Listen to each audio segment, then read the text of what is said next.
मियाँ बीवी का रिश्ता कभी मुकाबले का नहीं बल्कि मोहब्बत का होता है। अगर ये मुकाबला होना शुरू हो जाए तो ये रिश्ता खाक में मिल जाता है।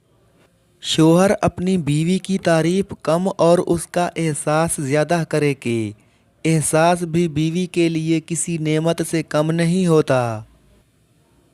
जिस तरह अल्लाह पाक ने माँ बाप बहन भाई के हकूक़ रखे हैं, उसी तरह बीवियों के भी हकूक़ हैं कि उनको अच्छा रहन सहन देना, उनकी फरमाइश को पूरा करना, उनके साथ इखलाक से रहना वगैरह शामिल है।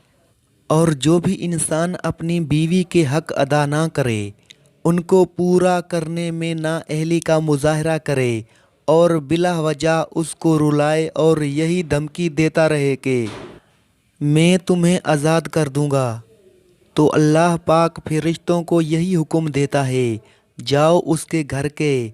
उसने अपनी बीवी की कदर नहीं की, उसके घर से बरकत को उठा लो, उसको तंग दस्ती में मुब्तला कर दो। अगर ये शख्स कोई भी दुआ करे तो इसकी फरियाद मुझ तक मत आने देना और इससे उस वक्त तक ये चीज़ें दूर रखो जब तक ये बीवी से माफ़ी ना मांग ले और वो माफ़ ना कर दे।